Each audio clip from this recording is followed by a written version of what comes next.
கௌதம் அதானி பொய் தகவல் மூலம் அமெரிக்கர்களிடமிருந்து கடன் பெற்றதால் அமெரிக்க நீதிமன்றம் பிடிவாரண்ட் பிறப்பித்திருப்பதாக பொருளாதார நிபுணர் ஆனந்த் ஸ்ரீனிவாசன் தெரிவித்திருக்கிறார். நியூஸ் 18க்கு அவர் அளித்த பிரத்யேக பேட்டியில் இந்த விவகாரத்தில் அமலாக்கத்துறை சிபிஐ எங்கே என்று கேள்வி எழுப்பியிருக்கிறார்.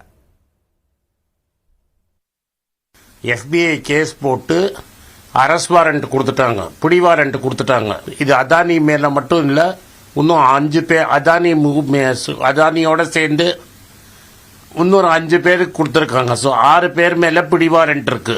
2029 கோடி ரூபாய் லஞ்சமா கொடுத்துருக்காங்க. அதுக்கு டீட்டெயில்டா எப்படி கொடுத்துருக்காங்க, எந்த செல்போன் மூலமா கொடுத்துருக்காங்க, அதானிக்கு எந்த பேரை யூஸ் பண்ணியிருக்காங்க, பிக் மேன், நம்பர் யூனோ, இது மாதிரி பேருகளை யூஸ் பண்ணி கோடு வேர்டில் அஃபிஷியல்ஸுக்கு 2029 கோடி ரூபா கொடுத்ததா சார்ஜ் ஷீட் ஃபைல இருக்கு. ஸோ சார்ஜ் ஷீட்டில் எவிடன்ஸ் இல்லாமலாம் ஃபைல் பண்ண மாட்டாங்க.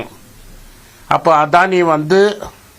அதானி மேலே எதுக்கு கேஸ்னா, அமெரிக்க பிரஜைகள்கிட்டேருந்து $175 மில்லியன் பாண்டு மூலமாக கடன் வாங்கியிருக்கிறாரு. அவங்களுக்கு உண்மையான பிக்சர் கொடுக்காம பொய்யா இன்ஃபர்மேஷன் கொடுத்துருக்காரு. அதே மாதிரி பிஎஸ்சி என்எஸ்சி 2 ஸ்டாக் எக்ஸ்சேஞ்சிலேயும் பொய் தகவல் கொடுத்துருக்காரு. அதே மாதிரி செபிலையும் பொய் தகவல் கொடுத்துருக்காரு. அதனால இவர் மேல கேஸ் நடத்தணும். அமெரிக்கால ஃபாரின் கான்ட்ரிபியூஷன் ஆக்ட் மேல மூலமா கேஸ் போட்டிருக்காங்க. பல சீஃப் மினிஸ்டரை அரெஸ்ட் பண்ணி ஜெயில வச்சிருக்கீங்க. எவிடன்ஸோட அமெரிக்கால கேஸ் போட்டிருக்கேன். எங்க இடி எங்க, சிபிஐ எங்க?